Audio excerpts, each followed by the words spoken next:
Morning everyone.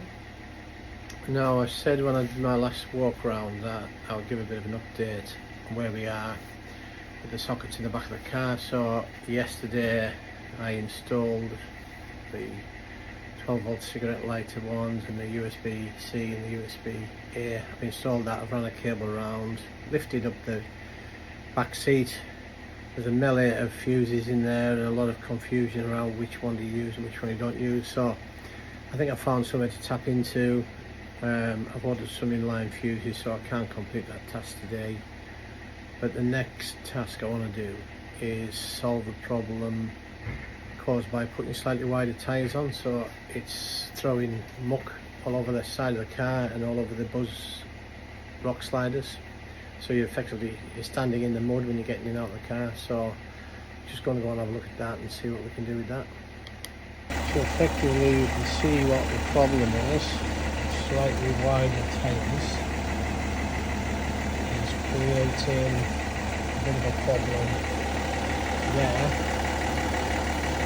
and it's not as bad today as it has been in the past, where it's been right up the sides, door handles which are a bit awkward when you come to cover them there. But you've also got a little bit there, so you can see, looking that way, you can see if that's in the mud, that tyre's going to throw muck onto there, and you can see evidence of that already. It's actually got, while I've been doing this, I've got it all over my sleeve as well, which is not ideal. So that's the task that I want to do. I bought some neoprene rubber, I bought some fixings for that, so hopefully I can do that. I'm going to try and do it without taking the wheel off. Looking there's a couple of screws there. One there, there's one down there. I'll try and slide the neoprene down behind that, and I'll tap into, it's going to be difficult because I think that's stainless steel. I'll drill and tap into there and see if I can get a fix in and put a piece of neoprene on the side of there, do the front and back, and if I've got some left, sorry, I'll do both front sides. If I've got some left, I'll do the back. Okay, I'll show you what it looks like in the back anyway. I've just ordered a Buzz Overland storage box for the back of there, so that should be coming soon, because it's a useless space. It's a bit of a dirt trap, so I'm looking forward to get something on there. The Buzz Overland one has a little pull down box, but it also has a MOLLE panel on there, so you can use it to fix stuff as well. So that should be coming in the future. So that's the update. Remember last time we said using the tailgate table that I could plug into here. So you've got your USB-Cs there. You'll have an on-off switch when I get it connected, and you've got your two 12 volt cigarette lighter ones there. I've ran a cable through, and that will get picked up there. So that's going to be quite useful, because this table's often down when we're camping. The doors are left open. We only really shut the car at night, so we can use that as a bit of a charging point, because the jackery is normally in the event shelter that we set up, so it's not normally in here, it's normally in there doing the similar sort of job. For those eagle-eyed individuals of you, you may have noticed there's something wrong there. When I took that off the other day, I put it on upside down. I only spotted that when I was reviewing the video myself, so I'll take that off and put it back on the right way around. Okay then, so I'll get cracking, putting some neoprene and see how we get on. So I now have my piece of neoprene, which I have pre-drilled in line with the OEM holes, which are these ones here. So what I did was I sprayed a bit of green paint from a bit of Land Rover green paint, as a matter of fact. Sprayed a bit of green paint, painted the screw heads a little bit, pressed that against it, so hopefully with a bit of good luck that will fit, and then I'll trim the rubber, the neoprene stuff once again. And I've turned the wheel to one side, so hopefully I've got enough room in there to work with the screws and the drill. So next job is to fix that and see about doing a bit of trimming and see what it looks like. It's all very experimental at the moment, but hopefully it should do the trick. So the next phase is I was going to drill into the rock sliders, the Buzz Overland rock sliders. You can see they're already done. That was where I caught a big rock one day when I was out. Already served their purpose. So what I've decided to do is to do a bit of improvisation and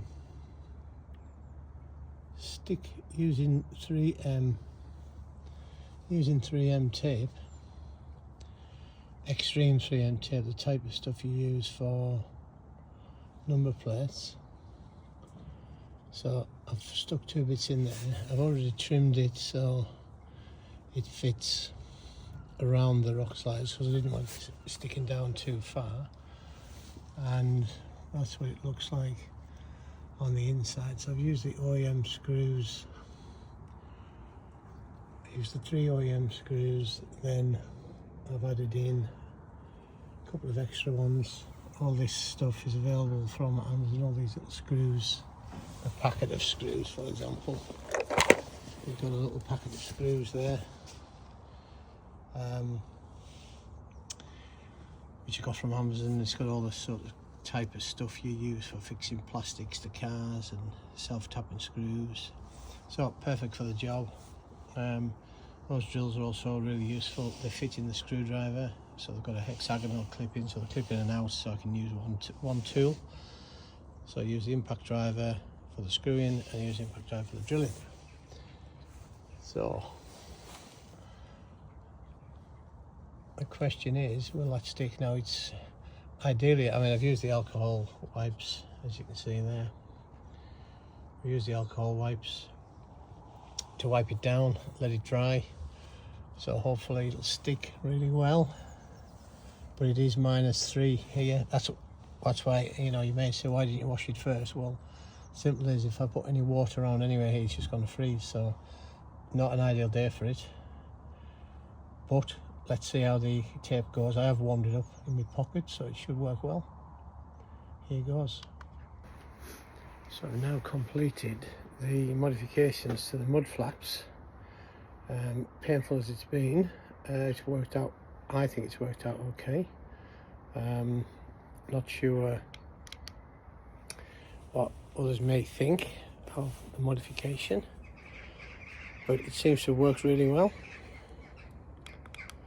I'll just show you if I can manage to control this camera for a minute. So the tape seems to have worked well, even though it's cold, but it is that extreme number plate sticky tape. So if you've ever tried to peel a number plate off, you know how strong that is. Yeah, let me know what you think. Looking from the side here, looking from the side, that's what it looks like. So it should solve that problem there. Now then, got to do the other side. I've not got enough material left for the back, unfortunately. It was a bit longer than I thought. I ordered about a metre.